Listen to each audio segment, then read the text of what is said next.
সবাইকে। আজকে আমার খুশির একটা দিন।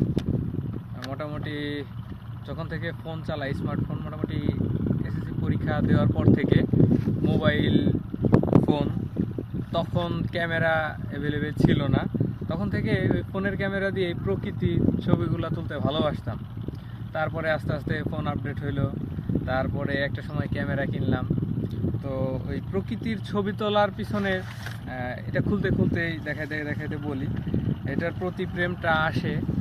বিশেষ করে আমরা স্কুলে যখন পড়তাম তখন তো তেমন স্মার্টফোন অ্যাভেলেবেল ছিল না। যেমন 6, 7, 8-এর কথা যদি বলি, আমার তখন তেমন স্মার্টফোন ছিল না।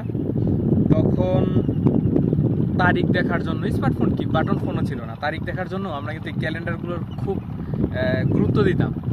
তো ওই সময়টাতে আমার দুলাভাই হচ্ছে এমন একটা কোম্পানিতে জব করে, ব্যাংক রিলেটেড, প্রচুর ক্যালেন্ডার আসতো এবং সেই ক্যালেন্ডার আমরা তো ব্যবহার করতামই, আরও আত্মীয় স্বজন বা অনেক বন্ধু বান্ধবকে মাঝে মাঝে দেওয়া হতো। তো ওইখানে আমি যে জিনিসটা খেয়াল করতাম যে সুন্দর সুন্দর দৃশ্য কিন্তু আপনারা দেখবেন এইরকম ক্যালেন্ডারে ছাপানো থাকে। তো যেহেতু ওই টাইম থেকে ফটোগ্রাফির প্রতি একটা ভালো লাগা প্রকৃতির বিশেষ করে, তো তখন ভাবতাম যে আমার কোনো ছবি যদি কখনো ক্যালেন্ডারে এরকম ছাপা হয়তো খুবই ভালো লাগতো। তো এরকম যাওয়ার পরে ক্যামেরা কিনলাম নিকন, এটা হচ্ছে অনার্সের লেভেলে যখন ভর্তি হলাম, টুকটাক শিখলাম, প্রকৃতির তুললাম। তারপরে করোনার মাঝামাঝি শুরু হলো ড্রোনের শখ। তো শখ থেকে আমি ড্রোনটা কিনলাম।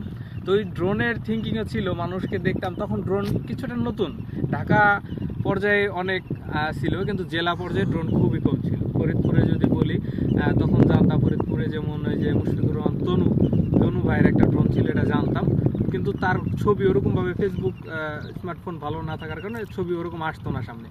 তো দু একটা ভিডিও এরকম আসতো ঢাকার বিভিন্ন জেলার, যারা ঢাকা থেকে যে ভিডিওগুলো করতো, তখন ড্রোনের শখ আসলো, এখান থেকে কিনলাম ড্রোন। তো ওই ড্রোন দিয়েও প্রকৃতির অনেক ছবি ক্যাপচার করতে লাগলাম ভালোবাসা থেকে, কিন্তু ওই মাথার মধ্যে ওই সেন্সটা যে যদি কখনো ছবিগুলো যাইতো খুবই ভালো লাগতো। তো তারপরে ব্যাপারটা কি হইলো, নতুন নতুন যখন ড্রোন কিনলাম, জেলা পর্যায়ে কম, দু একটা জায়গা থেকে অফার পাইছি যে আপনার কিছু ছবি যদি দিতেন, এক পাতার ক্যালেন্ডার তৈরি করতাম, কারণ এটা খরচের ব্যাপার, অনেকে করে না, ছবিগুলো দিতাম। তো তখন আমিও নতুন ড্রোন উড়াই, খুব বেশি ভালো ছবি তুলতে পারি না। তো আস্তে আস্তে বিভিন্ন ক্যামেরা ছবি টবি তুলে আমি সংগ্রহ করার চেষ্টা করি। তো আর বাংলাদেশ এমন একটা দেশ, আপনি অনেক ভালো কিছু করবেন, বেশিরভাগ ক্ষেত্রে দেখা যায় আপনি যদি তেল না মারেন বা না চাটেন, তাহলে আপনার ওই স্বপ্ন ইচ্ছাগুলো সহজে পূরণ হয় না বা ভালো লেভেল। যেমন বিগত বাংলাদেশের প্রধানমন্ত্রী শেখ হাসিনা থাকা অবস্থায় একটা কন্টেস্ট হয়েছিল সারা বাংলাদেশ 64 জেলায়, ওখানে সাবমিট করছিলাম, কিন্তু 2 নম্বরই হয়েছে। ওই যে ফেক রিয়েক্টাররা ওই বিজয়ী হয়, এবং এমনকি একই জন 5 থেকে 7 জেলায় অংশগ্রহণ করে, একজন 2-3 জেলায় বিজয়ী হয়েছে। তো যাই হোক, তো অনেক গল্প আসলে মনে পড়ে যায়। তো আজকে যে হাতে আমার ক্যালেন্ডারটা আছে, এখানে প্রত্যেকটা ছবি আমার তোলা। হ্যাঁ, ছবি হয়তো বা মানে একজন বিশেষ ফটোগ্রাফার বা অভিজ্ঞ ফটোগ্রাফার অনুযায়ী হয়তো বা আমার ছবির অনেক ভুল ধরা সম্ভব, কিন্তু বা অনেক সুন্দর নাও লাগতে পারে, কিন্তু আমার নিজের হাতে তোলা, এই জন্য আমার খুবই ভালো লাগতেছে। এবং তেল মারা ছাড়া, এবং কি একটা সম্মানের বিনিময়ে আমার এই ছবিগুলো একটা ক্যালেন্ডারে ছাপা হয়েছে ফরিদপুরের একটা উপজেলাতে, ক্যালেন্ডারে, উপজেলা পরিষদে। তো এটা খুবই ভালো লাগছে। তো প্রথম থেকে দেখাই, প্রথমে আমার একটা সূর্যমুখী, ফরিদপুর সূর্যমুখী বাগান, ওইখানে একটা ছবি 1 জানুয়ারিতে এটা দিছে, পরের পাতাও। তো এই সিস্টেমটা আমার ভালো লাগছে।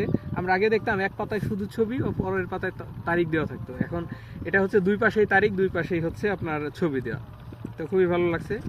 এরপরে যাই, মানে এখানে যে ছবিগুলো আছে প্রত্যেকটা ছবি আমাদের ফরিদপুরকে রিপ্রেজেন্ট করার, মানে ফরিদপুরের 2 একটা তো ফরিদপুর রিপ্রেজেন্ট করেই, এবং সবই ফরিদপুরের ছবি। এটা হচ্ছে সরিষা, এটা মুমিন খার ওই দিক থেকে তোলা। এই পাশেও সরিষা, এটা মুমিন খার থেকে তোলা, এটা আমারই তোলা, ড্রোন দিয়ে তোলা এই ছবিগুলো। আর প্রথমে সূর্যমুখীটা ক্যামেরা দিয়ে তোলা। এরপরে যেহেতু এটা সদরপুর উপজেলার, এটা হচ্ছে ওই 22শী জমিদার বাড়ি, যেটা ওইটার ছবি দেওয়া। এটাও 22শী জমিদার বাড়ি। ভিডিও অনেক বড় হবে, জন্য দ্রুত বলতেছি। এরপরে যদি দেখাই, এটাও সদরপুর উপজেলা পরিষদের একটা ছবি, এটাও ড্রোন দিয়ে তোলা এগুলা। এটা হচ্ছে এখানে সদরপুর উপজেলার আড়িয়াল খার একটা ভিউ। তো এইগুলো ছবিগুলা বিশেষ, মানে সবগুলো বিশেষ সৌন্দর্য বহন না করলেও এই সদরপুর উপজেলার দৃশ্যগুলা ফুটে উঠেছে।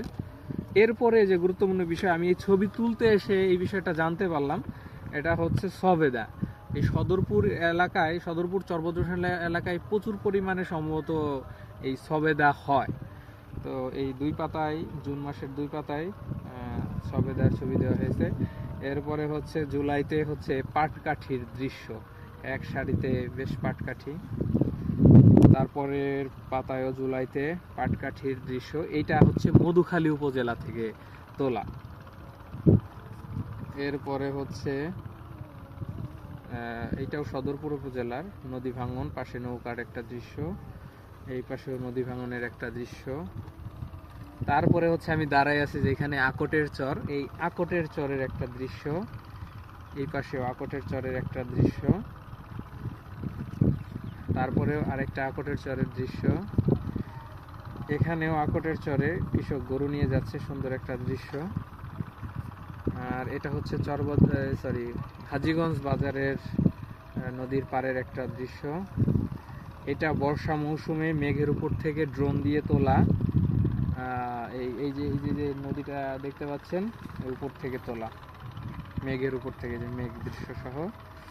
এটা হচ্ছে আমাদের ফরিদপুর সদরের গোয়ালচামুটের চকের ওই পাশে, হচ্ছে এলাকাটার নাম ভুলে গেলাম, বাইপাসের ওই পাশের যে এলাকাটা, ওইখানে একদিন গিয়েছিলাম, প্রচুর পরিমাণে বক ছিল, সেই দৃশ্য। এরপরে একটা ছবি আকটের চর, এখানে মানে ফুলগুলো, আকাশ ফুলগুলো ফোটার আগে এখানে ওই গরু বা গাড়ি ঘোড়া চলতে চলতে একটা রাস্তার মতো তৈরি হয়, এটা এখনো আছে। এখান দিয়ে শুষ্ক মৌসুমে থাকে, সবসময় রাস্তার মতো এটা থাকে, এখান দিয়ে গরু নিয়ে যাচ্ছে, সেই দৃশ্য। তো মোটামুটি শেষ। তো মানে আমি সাকসেস, কোনো তেল মারা ছাড়া, পাম মারা ছাড়া, আমি মানে আমার শখ থেকে এই জিনিসটা এমন একটা পর্যায়ে আসতে পারছি, এই জন্য আমি মানে এত পরিমাণ খুশি। এবং যার মাধ্যমে এই কাজটা, তার প্রতি ভালোবাসা এবং আন্তরিক কৃতজ্ঞতা থাকবে যে আমাকে এখানে এই ছবিগুলো নিয়ে এই ক্যালেন্ডারে ছাপানোর জন্য যিনি কাজ করেছেন, যার ইচ্ছায় এই জিনিসটা সম্ভব হয়েছে, তার প্রতি ভালোবাসা থাকবে এবং চিরকাল এই জিনিসটা আমার স্মরণীয় হয়ে থাকবে। ধন্যবাদ সকলকে। এবং আপনাদের আশা, আপনাদের কমেন্ট এর মাধ্যমে কিন্তু আমি আরও অনুপ্রাণিত হই যখন একটা ছবি, ভালো দৃশ্য তুলে ধরি। তবে খারাপ লাগে তখন যখন একটা ভালো ভিডিও, এত কষ্ট করে, যেমন আজকে আকটের চরে আসছি একটা দৃশ্য গ্রহণ করতে, এখানে আমার 300-400 টাকার তেল খরচ, ড্রোনের বিল যদি ধরি এটা তো 4-5 হাজার টাকা মিনিমাম। একটা ভিডিও করলে অনেকে সেই জিনিসটা কি করে, ডাউনলোড করে পোস্ট করে, কোনো ক্রেডিট তো দেই না, উল্টা কেটে সেটে ছাড়ে।